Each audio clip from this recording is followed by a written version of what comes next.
So we're going to kick tonight off with an outrageously exciting topic called the annual general meeting. So there is actually a little bit of a celebration because this is our first proper ever kind of real one.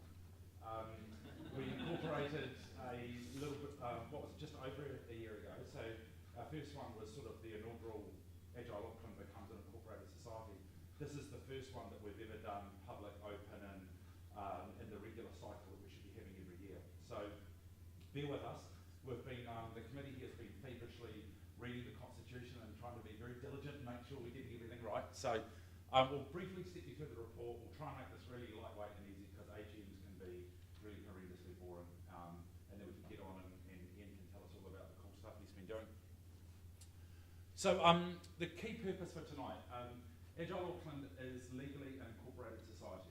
So what that means is we have obligations under our constitution, and our constitution is required for our legal purposes so we don't have to pay tax as a volunteer society.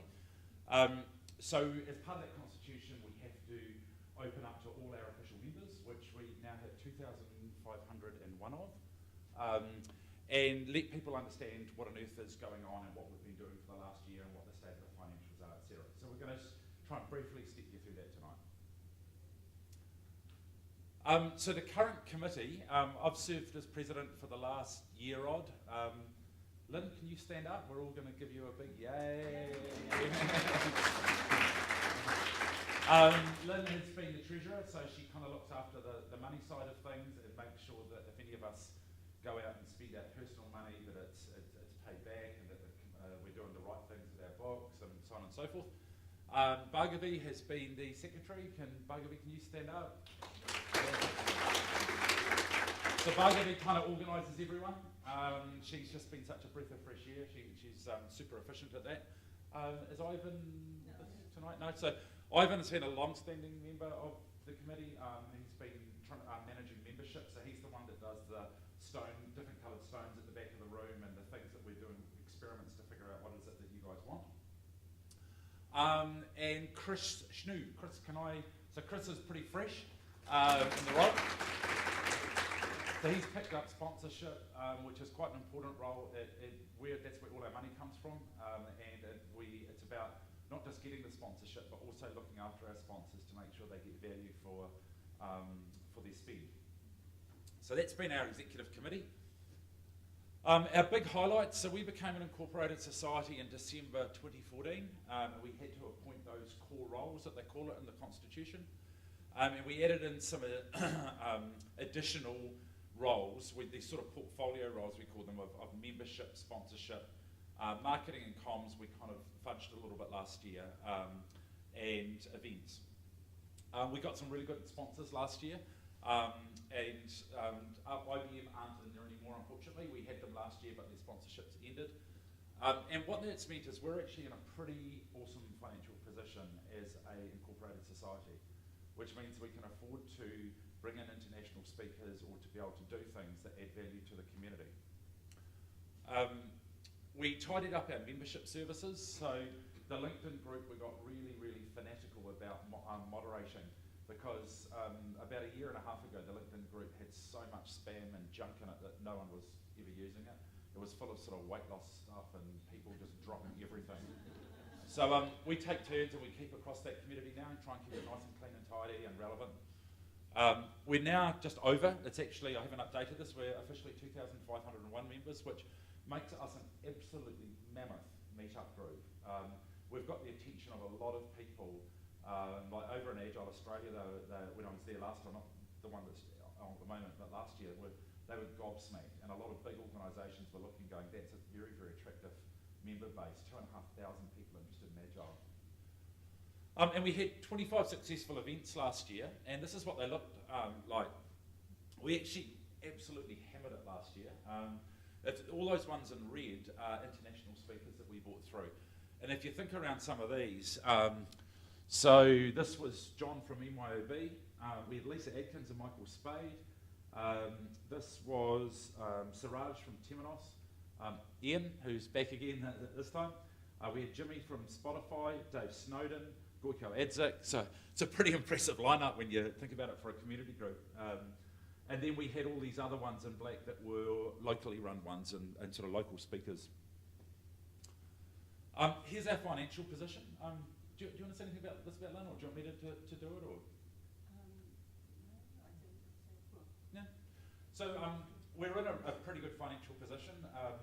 This is our net assets at the moment. So $9,000, we're actually quite a rosy position, and this was 31 April. Since then, we've had two more chunks of sponsorship coming.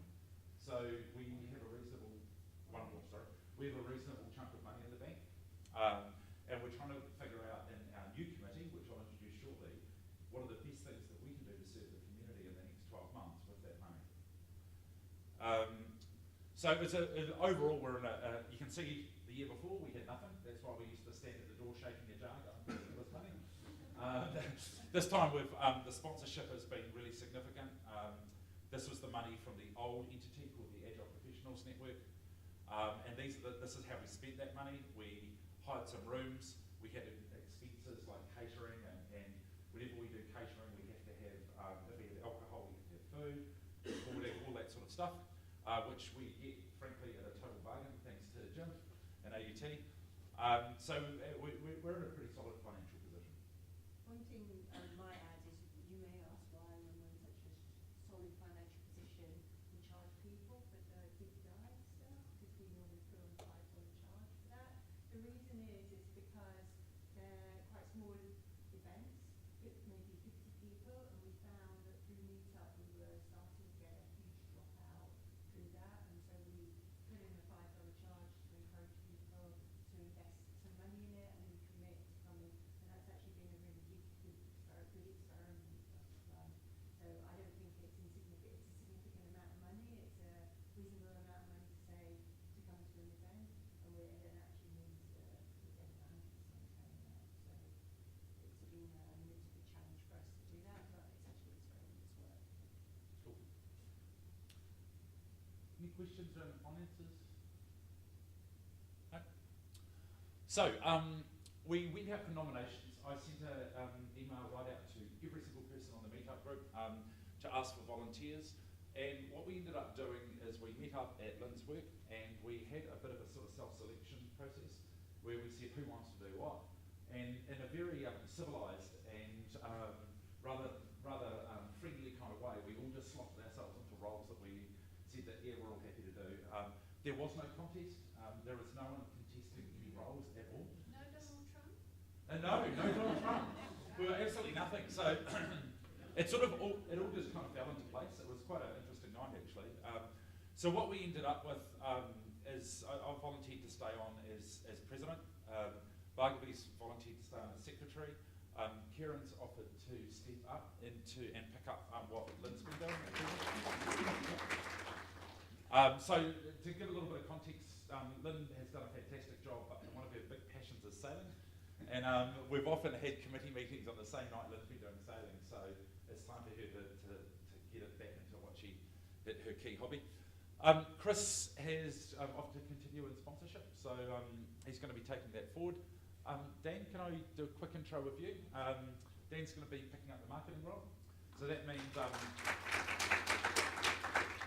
looking after the LinkedIn website, any of the publications, anything we put out to you guys.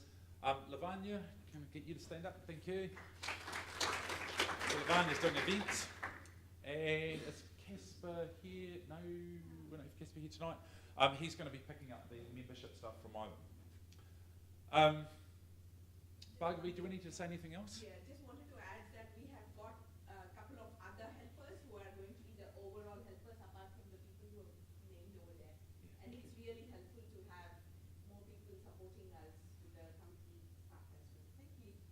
Yeah, so people like Joanne Mills, Mark Chappell, so on and so forth, the people in brackets, they have sort of said, look, I don't have the ability to try and attend all of these meetings, which is what we expect of the committee, but I can help out, and it just gives us coverage and resilience if one of us goes on holiday or can't make it. So we want to also float an amendment to our constitution, and legally we have to do this with you guys. What we want to change is the stuff in black down here, and the reason for it is we want to try and honour the work that has gone on in the past in Agile Auckland.